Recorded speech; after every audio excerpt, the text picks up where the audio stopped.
Europe, 1914. A tinderbox. Empires, old and proud, bristled with weaponry. Alliances, a tangled web, promised strength but threatened destruction. Nationalism surged, a potent drug intoxicating the masses. The air, thick with suspicion and fear, waited for the spark.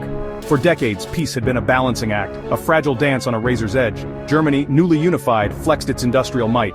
Britain, ruler of the waves, watched with wary eyes. France, still smarting from past defeat, craved a return to glory.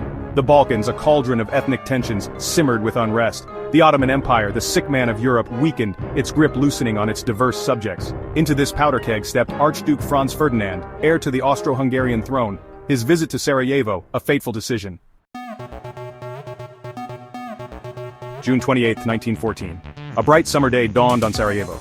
The city, festooned with Habsburg flags, prepared for the Archduke's arrival. Crowds gathered, eager for a glimpse of royalty. Among them, hidden in plain sight, lurked danger. The Black Hand, a Serbian nationalist secret society, saw Ferdinand as an oppressor. Their goal, assassination, their weapon, Gavrilo Princip, a young man fueled by a potent cocktail of idealism and rage. The stage was set for tragedy, the world held its breath, unaware. Ferdinand and his wife Sophie arrived by train. A motorcade awaited to carry them through the city's heart. Little did they know, they were driving into the jaws of history.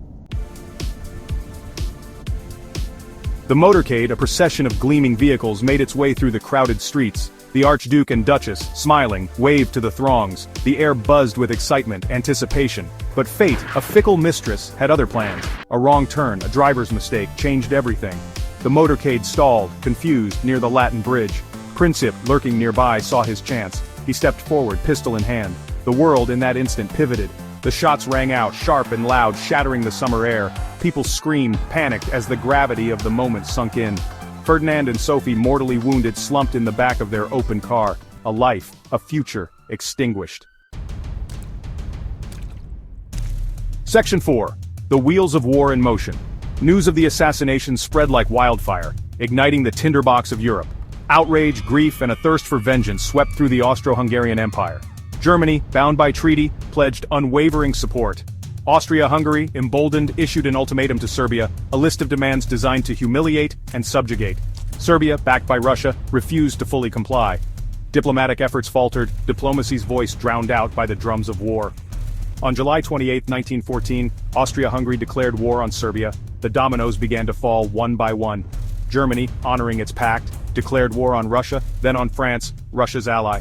When Germany invaded neutral Belgium, Britain, compelled by honor and obligation, declared war on Germany. Section 5. Empires crumble, a world burns. World War I, a conflict of unprecedented scale and ferocity, had begun. It was a war that would reshape the world and leave an indelible mark on history. Millions of soldiers, swept up in a tide of nationalism and propaganda, marched off to battle. They believed they were fighting for honor, for glory, and for their countries. The world watched in horror as Europe, the cradle of civilization, descended into chaos. Cities were bombed and civilians were caught in the crossfire, their lives forever changed. The Western Front, a nightmarish landscape of trenches, mud, and barbed wire, stretched for hundreds of miles. Soldiers lived and died in these trenches, enduring unimaginable hardships. Machine guns, poison gas, and artillery barrages turned battlefields into killing fields. The technology of war had advanced, but at a terrible human cost. The casualties mounted, a grim testament to the folly of war. Each grave, each injured soldier told a story of bravery and tragedy. The Eastern Front, a vast and unforgiving theater of war, witnessed clashes of massive armies. The scale of the conflict was staggering, with battles stretching across vast distances. From the Baltic Sea to the Black Sea, millions fought and died in a brutal struggle for survival. The harsh conditions and relentless fighting took a heavy toll on all involved. The Ottoman Empire, drawn into the conflict, added its own brand of brutality to the global conflagration. The war's reach was truly global, affecting countless lives and reshaping nations. Section 6. The Ripple Effect, a world transformed. The assassination of Archduke Franz Ferdinand was the spark, but the war's roots ran deep. This single event set off a chain reaction that would engulf the world in one of the deadliest conflicts in history.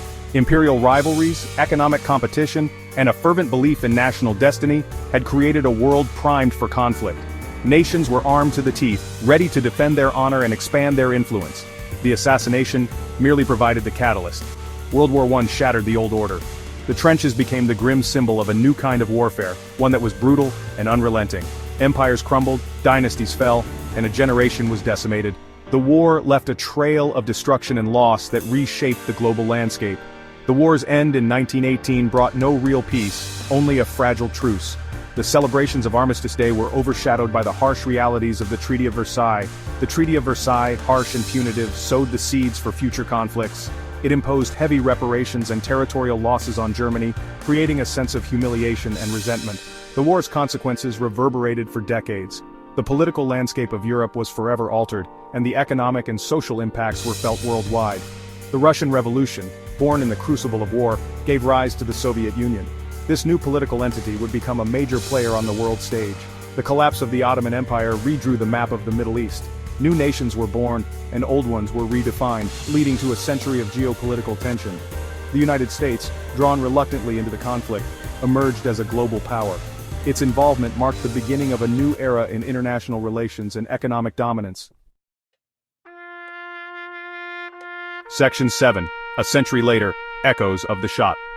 More than a century has passed since Gavrilo Princip fired his fateful shots, yet the assassination of Archduke Franz Ferdinand continues to fascinate and horrify.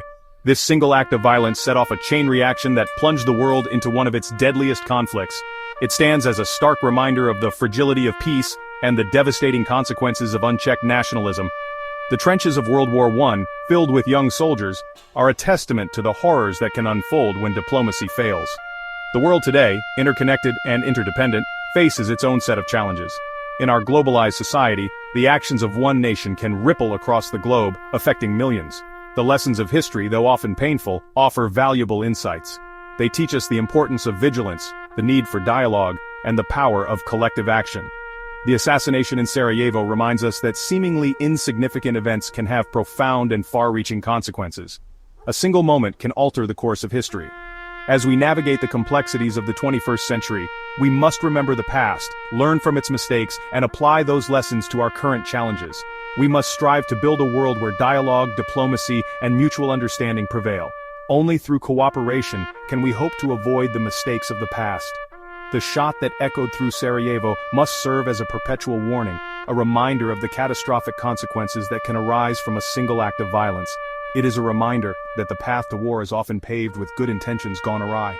We must remain vigilant, always striving for peace and understanding in our interconnected world.